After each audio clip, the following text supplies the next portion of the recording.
Greetings everyone, and I welcome you back to F2 Worlds, the channel where I make videos about all things Final Fantasy. If that is your type of content, be sure to subscribe to the channel. I like to post videos every weekend, but once I reach 50 subscribers, I will upload twice a week.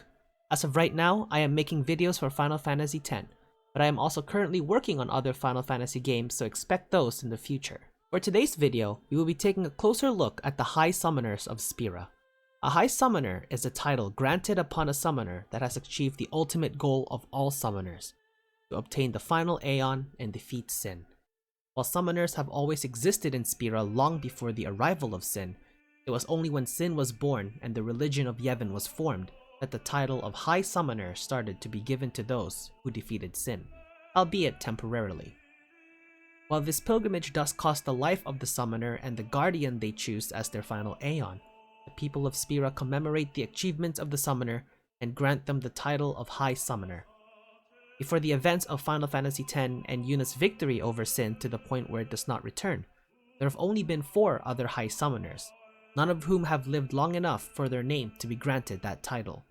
While Lady Yunaluska was the first summoner to defeat Sin, she is not recognized as the first High Summoner, but statues of her are present in Yevon temples. In today's video, we'll be taking a look at the High Summoners of Spira and their stories. To start off, we'll be talking about Yunaluska. She was the daughter of Yevon, who was the one ultimately responsible for the creation of Sin. Before he could complete his creation and lose his humanity, he gave Lady Yunaluska the means of defeating Sin by creating the final Aeon using a guardian with whom the summoner has a strong connection with, creating an Aeon powerful enough to destroy Sin. She is the first to achieve this feat by using her husband Zeon as the first final Aeon to destroy Sin, and as a result, he was absorbed by Yevon as the core for a new Sin. She remained in the Zanarkand ruins as an unsent as she had the need to stay in Spira in order to continue the tradition of creating the final Aeon to defeat Sin and deliver the calm to Spira, a skill that only she possesses. She stays until Yuna and her guardians defy her and defeat her in battle and send her afterwards.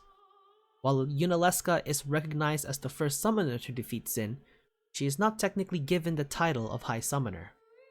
The second High Summoner by definition, but the first by title in Spira, is High Summoner Gandalf, who was a summoner that lived in Spira 400 years ago. He lived in a time where the people of Spira were heavily skeptical of the teachings of Yevon, as it has been 600 years since Sin's last defeat, and no one has yet to defeat it and give the calm to the people of Spira. He lived in a time where Cactuars roamed the Jose continent, and Gandalf, believing that summoners can do more to help out in Spira, apart from going on pilgrimages and fighting Sin, drove the Cactuars into the Thunder Plains and sealed them in stone, making the Thunder Plains safer to cross without trouble from the Cactuars. He also had his final battle with Sin in the Calm Lands, that resulted in the formation of the gorge that became known as the Scar, consequently isolating Remian Temple, which has become forgotten over the years as it has become inaccessible to summoners. Since Gandalf was the first summoner to defeat Sin since Yunaluska, he was given the title of High Summoner, which has since been given to those who have defeated Sin and delivered calm to the Spira. The next High Summoner in Spira is High Summoner Holland, who vanquished Sin 230 years before the arrival of Tidus in Spira. A champion blitzball player and a summoner born in Kilika, he likely played for the Kilika Beasts, and it is at this time that the Kilika Beasts won a fair share of championships, as he is recognized as a champion-level blitzball player in addition to being a High Summoner. Not a lot is known about his pilgrimage, but he was successful and became the 3rd summoner to defeat Sin, and the 2nd to be recognized as High Summoner. In the events of the game, Waka prays to a statue of Lord Holland for luck in their upcoming blitzball tournament. The celestial weapon of Waka, the world champion, was once used by Summoner Holland, who left it to the ancestors of the bartender and Luca, likely before he departed on his pilgrimage to defeat Sin. And the weapon is given to Waka once 5 blitzball games are won after the party gains possession of the celestial mirror. The next High Summoner in Spira is Lady Jochen, who defeated Sin 100 years before the events of Final Fantasy, and is the 3rd High Summoner by title. Not much is known about her life outside from the fact that she was once a Crusader, as she is held in high regard by the Crusaders. She often trained outside of the Chamber of the Stolen Faith, as mentioned by a crusader who trains out there during the event of the game. A memory of her is seen in the Zanarkand ruins, when one of her guardians offers to become the final Aeon for her. She also had a successful pilgrimage, and became the third High Summoner, Spira. The fourth High Summoner in Spira is Lord Broska, the father of Lady Yuna, as well as the brother-in-law of Cid, the leader of the Al Bhed, after Broska married his sister, resulting in him being the uncle of Riku and brother. Broska was a priest of Yevon who sought to improve relations between the Yevonites and the Al Bhed, but his marriage of an Al Bhed woman led to him becoming disgraced by Yevon and excommunicated by the clergy, as well as his wife being disowned by Cid. But when Yuna was born, the tensions lessened.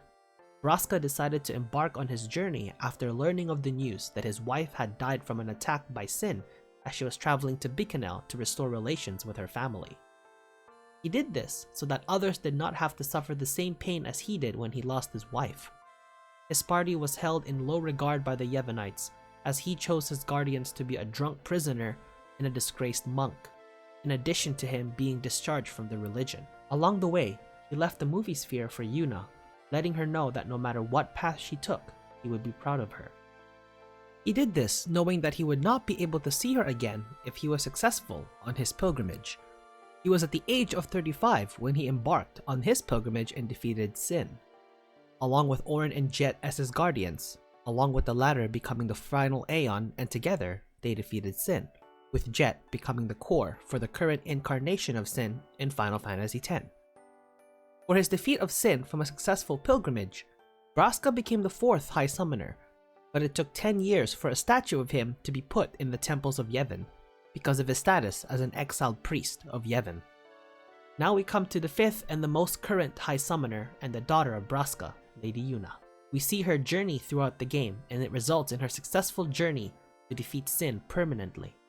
Her increased questioning of the teachings of Yevon eventually led her to coming up with a different plan to defeat Sin without the use of the final Aeon, after defeating Yunaluska in battle and sending her to the afterlife.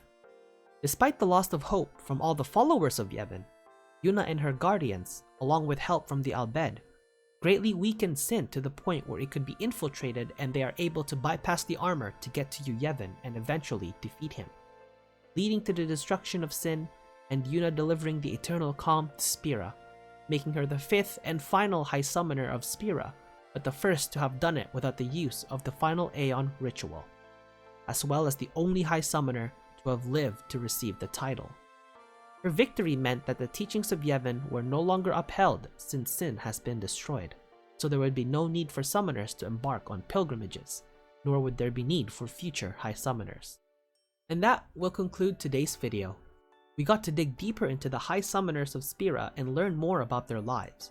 It is unfortunate that we do not know the full extent of their pilgrimages, but perhaps that could be a topic for another video, where we attempt to map out a certain route for summoners' pilgrimages.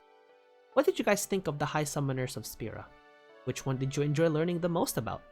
And did I miss any details? Let me know in the comment section below. Don't hesitate to leave topic suggestions on the comment section as well. If you enjoyed this video, please be sure to leave a like on it and subscribe if you want to check out more videos like this one.